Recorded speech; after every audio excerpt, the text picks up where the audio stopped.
our brother Cliff Albright from Black Voters Matter. He's a friend of the show. He's on the front line of this. If there's someone getting arrested for voting rights, it's the organization. They are part of Black Voters Matter all around the country. Their bus has been seen pushing the movement to make sure Black votes are protected in this country. Brother Cliff Albright, my mother watches the show every now and then, and she texted me and she said, "You guys are doing a whole lot of laughing." She was like, "But it's not really a whole lot to laugh about right now." And I was like, "You're right." And that's exactly why we're going to laugh in the face of the absurdity. Let's talk about the absurdity, the one that happened last night, but it's been an ongoing process, right? We did not just get here to the place where voting rights in this country is on the ledge. It's on the precipice, and we're really already, I think we're already in the deep end. And it feels to me, and you help me understand this a little better, we have plenty of evidence.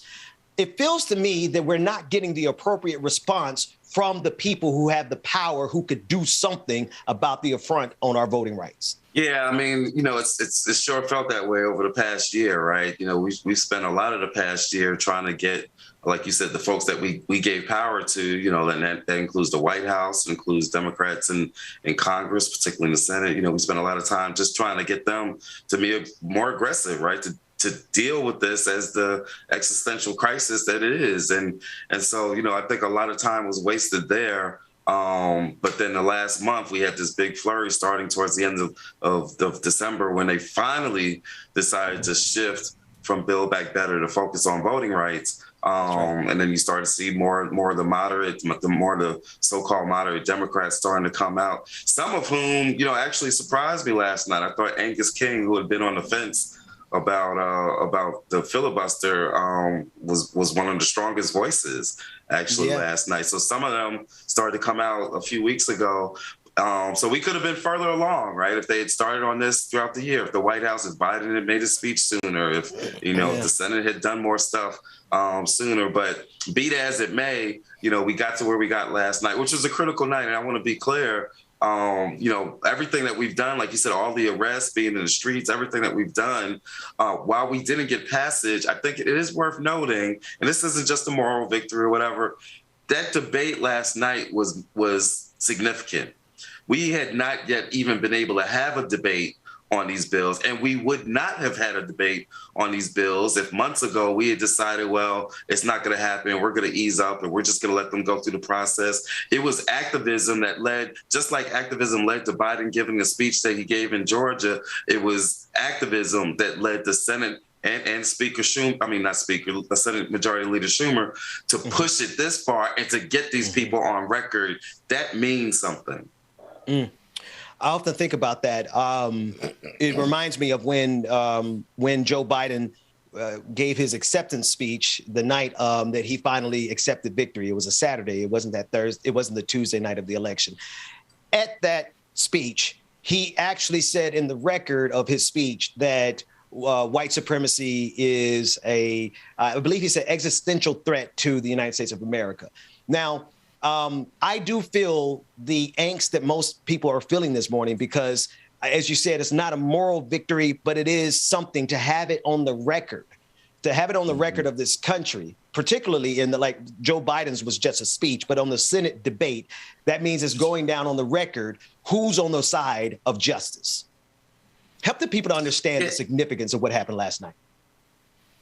Yeah, that means something to put people on the record, that they actually voted against voting rights, because when they block, we all know, over the past few months that they've blocked even debating this voting rights legislation 3 times, right? We all know that, it makes it into the news cycle. But it gets lost, right, in the historical record, right? Most people aren't going to 20, 30 years from now may not remember that they voted to filibuster having a debate on these bills over the past few months. But they will remember that this debate and this vote took place, and that means something. Getting Manchin and Sinema on the record means something, right? Having even that exchange, the exchange that took place between Ossoff, who I've been critical of every now and then. That's right. But that debate between Senator Ossoff and Susan Collins, right, when she tried to clap back but she missed the mark. Yeah. She didn't know what she was talking about, right? That's right. And so Ossoff called her out. And in fact, what I would even like to see is, since she was so adamant talking about, I supported the 5-page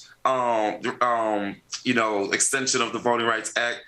They might want to, there's some talk about them breaking these pieces down. They might want to bring that back up. Okay, let's do another 5-pager where we not just extend, but we restore. You could do that in 5 pages. In fact, truth be told, the version that they had filibustered of the John Lewis Voting Rights Advancement Act probably wasn't much more than that, right? But since you now are on the record saying that's what you supported, then let's game on, let's do it, right? And so having that debate and getting them on record, means something.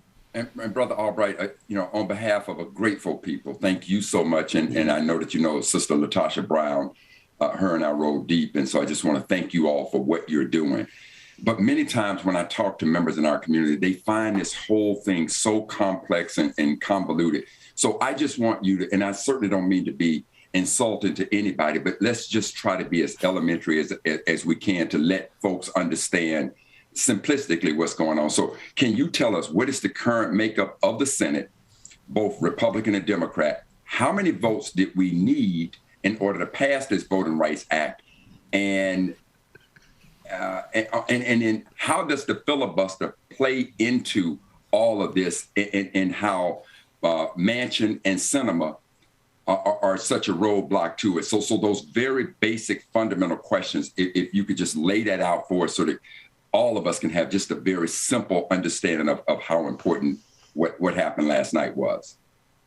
Right. No problem. So, the makeup of the Senate, the first part of your question, the makeup of the Senate is this, that there's 50 Democrats, and some of these terms don't really, because you got some Democrats that ain't really, they not standing for the things that we would think that they Democrats in name only. Democrats in name only, right? And truth be told, it's really only 48, because two of those 50 aren't even technically Democrats. You got a couple of independents, but that's a whole nother story. But you got 50 Democrats. And then you've got 50 Republicans, right? So what does that mean in a majority rule system? Well, it generally means, and most of us think what that means is that if they vote on something, and if there's a tie, the tiebreaker is that the Vice President of the United States, whose sister Vice President Kamala Harris, would cast the deciding vote, right? And certainly there have been a couple of things, a couple of pieces of legislation where that has already happened.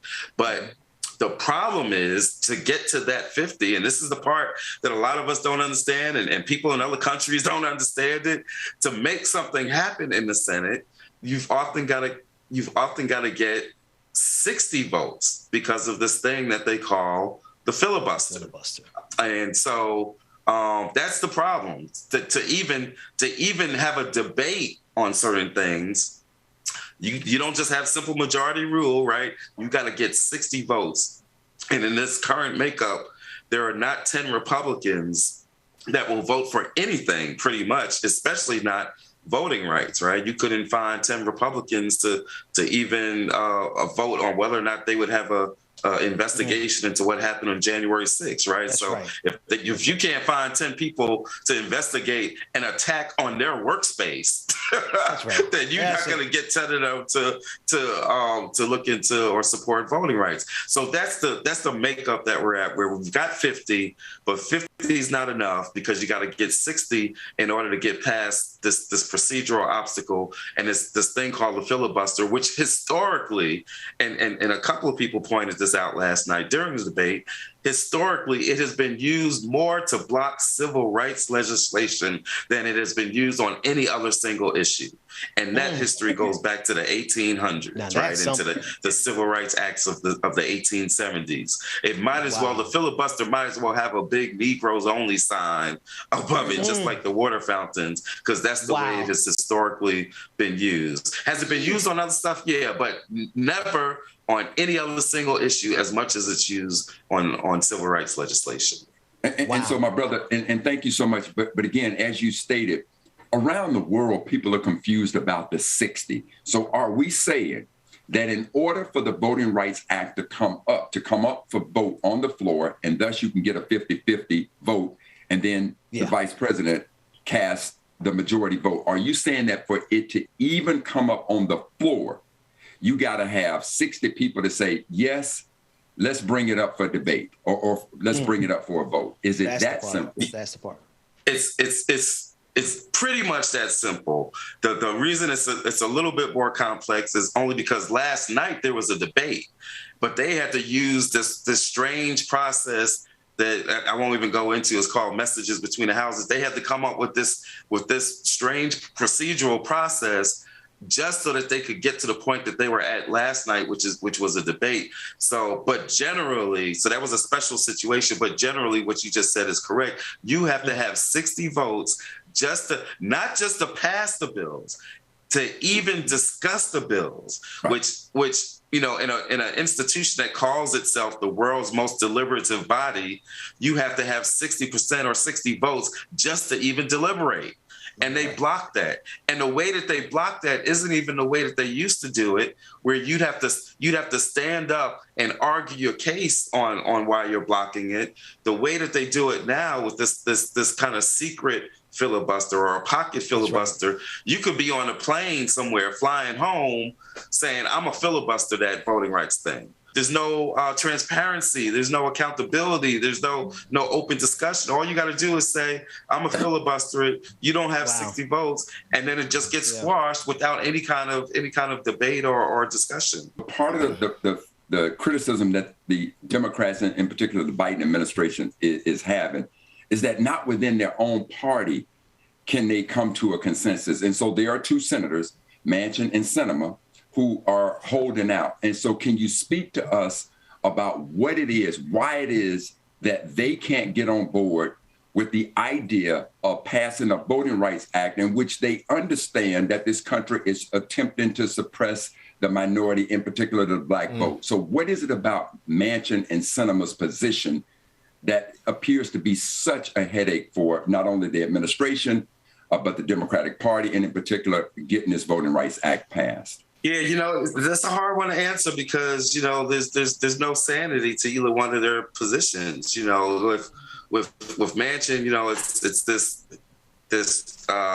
at least on the face of it, this thing he has for maintaining the Senate and really both of them talk about, if we do this, if we get rid of the filibuster, then that'll open up the door for Mitch McConnell and the Republicans to come in and do the same thing. But in saying that, what they failed to realize is he's already done that. Mitch McConnell has already demonstrated that he'll blow up the filibuster. Guess what? That's how Trump got 3 Supreme Court justices. That's exactly right. There's no reason to think that by them being reasonable that they're somehow going to be saving the institution of the Senate. So that's part of the contradiction and the hypocrisy. With Manchin, there's also this whole thing that he has about, we've never done this and we've always had the filibuster like that. It's a lie. It's just I can't even say that he's just inaccurate. He's really just lying because he knows better, right? He knows that this filibuster has not always existed. He knows that it's not in the Constitution. He knows that it's been modified literally over 100 times, 160 times just within the past 40 or 50 years. He knows all of this, but he's telling these lies as if this is so sacrosanct, as if we're supposed to sacrifice, I said this the other day on Martin Luther King Day, as if we're supposed to sacrifice our voting rights on the altar and the golden calf of the filibuster. We're not doing that, and so it's hard to, and with Sinema, she is so isolated even from her own constituents in Arizona who shout out to Arizona. They have been clowning out there in terms of putting pressure on her, but she hasn't even had a town hall in 4 years that she's been in office, right? So she doesn't even talk to her own people in Arizona. You can't blame it on the people of Arizona or on the state being so conservative, because guess what? Her colleague who's up for election this year, also from Arizona, he came out in support of modifying the filibuster and in support of voting rights. And so their positions make no sense other than they got some people lining their pockets, because we know that they have both been raising funds off of this. But even that's a little confusing because, I get it on the Build Back Better thing. They got pharma, big pharma. They got energy interests that are funding them because there's financial stakes in terms of Build Back Better, right? You can see the alignment in terms of why their donors are leading them to fight against Build Back Better. It's a little bit less clear on voting rights, right? Which isn't fundamentally an economic issue, although one of the acts that was merged, the Freedom to Vote Act, does include some campaign finance reform pieces to it,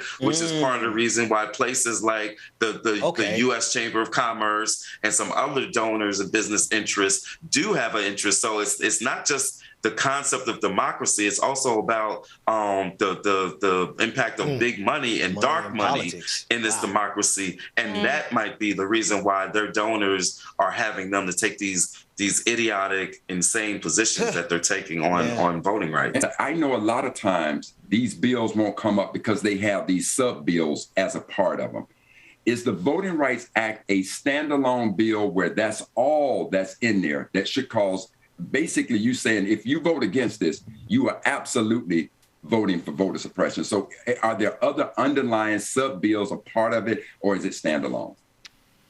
No, this is standalone. This is just voting rights. Now, it includes, because you got the voter access parts of voting rights, making Election Day a national holiday, having guaranteed number of early vote days, all that stuff. You've got that dark money, campaign finance, which they try to argue makes this be like a dirty bill, kind of like what you're saying, right? But all of that is a part of voting rights. Gerrymandering is in the Freedom to Vote Act, but that's a part of voting rights. If we're not clear about that, just look at places like in fact in Florida, where like unheard of, Governor DeSantis just tried to introduce his own maps. He's not even in the legislature, but he's trying to introduce some maps. And what do those maps do? They literally cut black and brown representation in half. Okay. Same thing that they did in Texas. Same thing that they're doing in a whole bunch of other states. So gerrymandering is a voting rights issue, and it's a racial justice issue. So everything in these acts deals with voter suppression. It is a clean voting rights, voter suppression, extending the Voting Rights Act of 1965, extending and re-strengthening the Voting Rights Act to put back in what the Supreme Court took away. So this ain't no pork belly or whatever, all that, ain't none of that stuff up in these bills. This is all about our voting rights and representation. This is what we got to talk about. What communities is it disrupting, and why is it that, all these little things that are being done affects the Black community the most? And I think that's where people want to start, wavering when it comes to that conversation, the bipartisan view on it. People who are saying that they are for voting rights, but they don't want to talk about that part of it. That's a huge part of it. And I think when we look at people like Kirsten Sinema and everyone else who are saying that they're for the people and for voting rights, when you are behind these kind of things, this is telling me that this is drenched in something that is racially charged. Yep. And it lets me know that just because, you're on the right side of things or the left side of things doesn't mean that, you're for the people that you're supposed to be protecting, the people that you're supposed to be leading. Mm-hmm. So I think that's a part of the conversation that a lot of Democrats don't want to really tap into, is the fact that this is a racially charged situation. This is affecting voting rights, but the people it's affecting the most look like everybody on the screen. We got to keep in mind, even when we talk about trying to overturn the election in January 6th, what exactly were they trying to overturn, right? They were trying to overturn specific states. That's what that was about. And what were those states? It was places like Georgia, because they felt like the vote in Atlanta wasn't legitimate. It was places like Michigan, because they felt like the vote in Detroit wasn't legitimate. It was places like Pennsylvania, because they thought that the votes from folks in Philadelphia weren't legitimate. Are we seeing the pattern here? So really what they were trying to do was to overturn Black votes. But it led to was an insurrection that was attacking the entire democratic process. And that's the part, and Reverend Barber has been, really trying to make sure that people understand this. It is a race issue. All of it, going back even to the 65 Act, was about racism and about disenfranchising Black folks. And it's the same today, but what it creates is a system where your entire democracy is at stake. And so what do you find? You find an entire election being overthrown. You see attacks on like in Florida, where they're attacking vote by mail. Up until last year, it was Republicans that used to win by vote by mail. And so, but then we came out in big numbers. And so now they're trying to get rid of a mechanism that everybody benefits for themselves. From. I use Mississippi as an example. Mississippi, a lot of people don't know this, just last year or year before last year, voted by popular vote for medical marijuana in Mississippi, right? I did not know that. Bible Belt. But the Republicans... I know you like that, man. But the Republicans were so mad about it that what did they do? They challenged, check this out, they challenged their entire ballot initiative process. And then the court threw away the entire process. So now the state of Mississippi has no process for popular ballot initiative.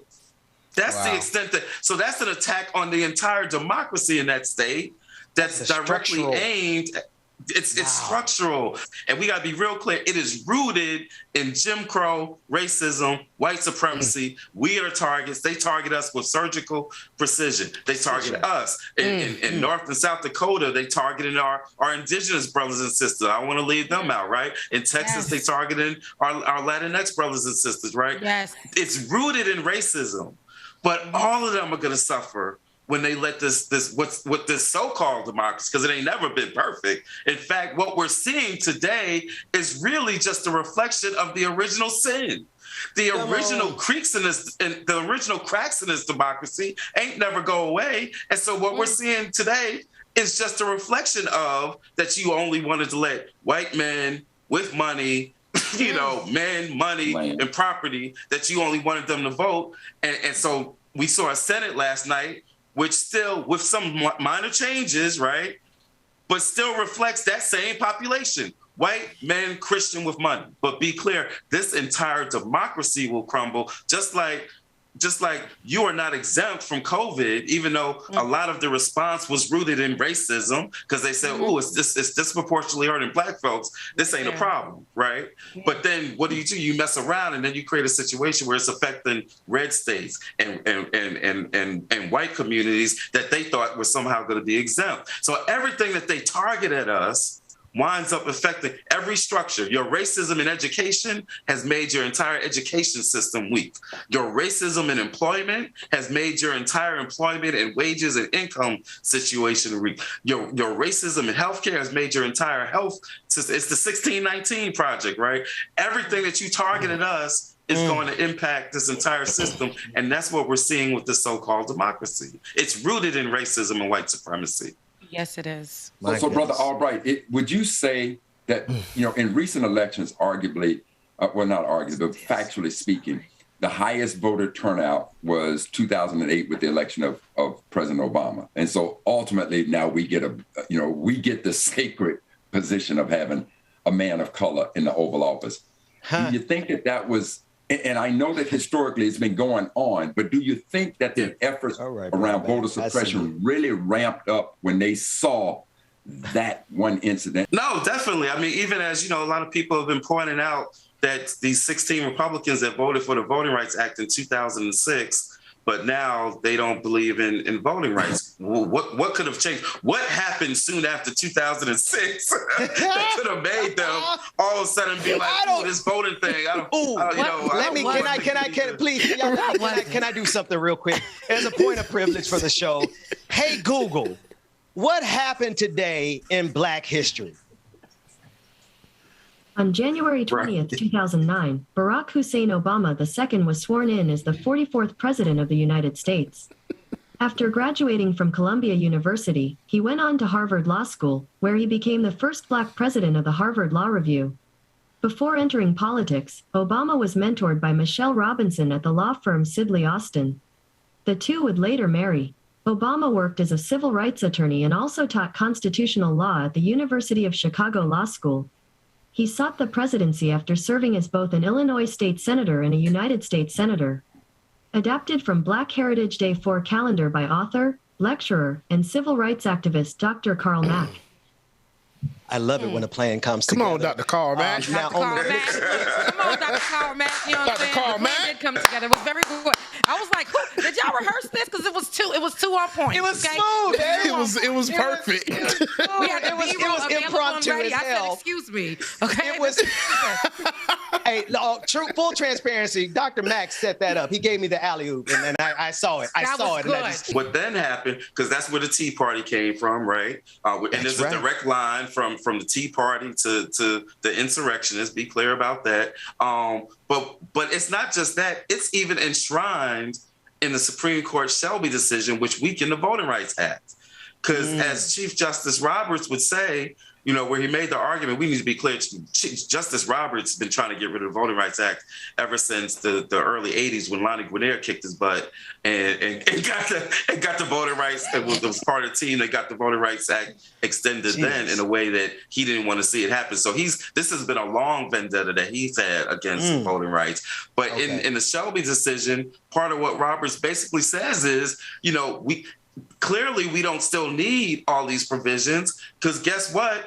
You know, we got a black president, right? That was 2013. And so in more ways than one, the election of Barack Obama, President Obama, like you said, made them lose their minds, made them no longer want to support voting rights to whatever extent they ever supported voting rights, became part of the Supreme Court's decision, which then in turn is part of what has opened up the floodgates to, you know, voter ID and everything else that we've seen over the past 8 years. And then they made it worse last year with the Brownovich Supreme Court decision, which further weakened the Voting Rights Act. So all of this has its roots. Here's why it's important, because if we don't understand the precise machinations of the games they're playing up there, we don't stand a chance in fighting back against it. There are a lot of people who look like us who don't understand their rights when it comes to voting. They don't know what it looks like when their rights are being taken from them. So, you know, having you, you know, break it down to us, it's simple things like,